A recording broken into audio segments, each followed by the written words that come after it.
एक quick reaction इस पर आप दोनों से लूंगी, लेकिन उससे पहले सीधे इंफॉर्मेशन वॉल का भी रुख करूंगी, क्योंकि यह जानना बहुत जरूरी है कि हिजबुल्लाह ने इजराइल में कहां-कहां और किन ठिकानों पर रेकी की है। अब ये लोकेशंस आपके सामने, आप मुझे ज्वाइन करिए मनीष और सुमित इंफॉर्मेशन वॉल पर। हाइफा और हाइफा पोर्ट के बारे में ये लोकेशंस कितनी क्रूशियल है ये समझा दीजिए, क्योंकि आयरन डोम बैटरी की लोकेशन और साथ ही सार मिसाइल वॉरशिप की लोकेशंस के लिहाज से हम इसकी चर्चा सुमित क्यों कर रहे हैं। देखिए, आप इस समय हाइफा की बात कर रहे हैं। हाइफा वो जगह है जहां से बड़े ऑपरेशन हिजबुल्लाह के खिलाफ चलाए जाने थे, और 48 घंटे का जो सीजफायर किया गया था, इजराइल की ये बहुत बड़ी चूक है, क्योंकि इजराइल को लग रहा था कि कुछ भी नहीं होगा, सीजफायर हो गया, लेकिन 48 घंटे में ये पहला एपिसोड का विजुअल है जो 10 मिनट का उन्होंने रिलीज किया है। इसके अलावा कई और विजुअल्स हैं जिसमें देखिए ना सिर्फ उन्होंने हाइफा पोर्ट, उनके मिलिट्री इंस्टॉलेशंस, उनके आर्म्स एंड एम्यूनिशंस के डिपो, उनके ऑयल डिपो, यहां तक कि आयरन डोम कहां पर मौजूद है उसके विजुअल भी अच्छी विजुअल्स, देखिए एचडी क्वालिटी विजुअल्स हैं। और ये इसलिए किए गए क्योंकि उनको पता है कि अगर अब हिजबुल्लाह के ऊपर अटैक होगा तो हिजबुल्लाह को कहां अटैक करना है। इजरायली एयर डिफेंस मिसाइल की जो स्टोरेज लोकेशन है, उसने इस वीडियो को जारी करते हुए ये बता दिया कि ये भी हमारी नजर में। मनीष, पता है भी सुमित और मैं दोनों हाइफा और उसके आगे लेबनान बॉर्डर पर गए हैं। ये जो इलाका है यहाँ पर इसके ठीक सामने में जो होटल सब है वहाँ पर मैंने रात गुजारी थी और उस समय भी हमला हुआ था।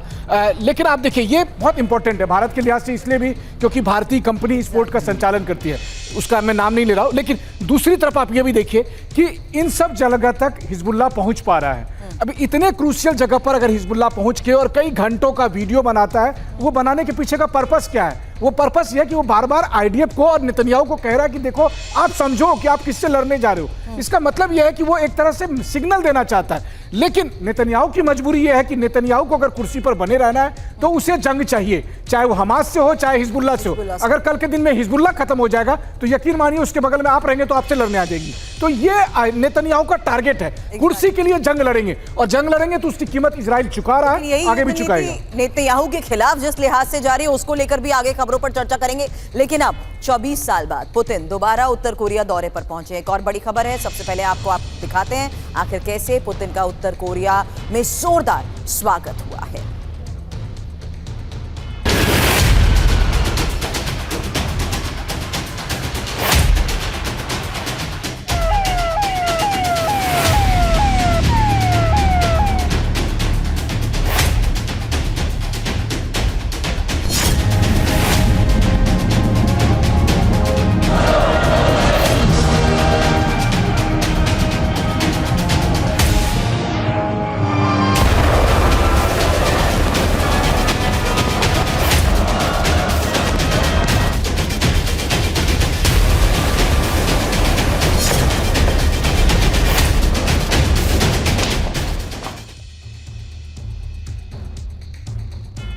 बड़ी खबर है, प्योंगयांग में पुतिन और किम जोंग की मुलाकात को लेकर, जहां करीब 90 मिनट चली दोनों नेताओं की मुलाकात। पुतिन ने उत्तर कोरिया को मदद का वादा किया है। दोनों देशों के बीच रणनीतिक साझेदारी भी जारी रहेगी। अब रणनीतिक साझेदारी जारी रहेगी, इसको देखते हुए क्या बड़े फैसले हुए हैं, इस बारे में आगे और इंफॉर्मेशन होगी आपके सामने। उससे पहले ये तस्वीर देखिए जहां 90 मिनट तक हुई मुलाकात और जोरदार स्वागत की तस्वीरों पर पूरी दुनिया की नजर है। हालांकि मनीष, इन तस्वीरों को वर्ल्ड ऑर्डर के लिहाज से और ग्लोबल पर्सपेक्टिव के लिहाज से कैसे देखा जा रहा है, इस पर आपसे सवाल करूंगी। उससे पहले इस मुलाकात को लेकर बड़ी खबर, डील को लेकर भी बड़ी खबर। पुतिन और किम जोंग की इसी मुलाकात पर पूरी दुनिया की नजर की बात तो हमने की, लेकिन दोनों देशों के बीच मुलाकात की सामान्य डिटेल्स बाहर आई हैं। लेकिन दोनों देश एक ऐसे सामरिक गठबंधन की तरफ आगे बढ़ रहे हैं जो दुनिया को खतरे में धकेल सकती है। ऐसा हम क्यों कह रहे हैं? इंफॉर्मेशन वॉल पर इस बारे में एक डिटेल अब आपके सामने, क्योंकि बड़ी खबरें यहां पर मिली है कि आखिर किस तरीके से अब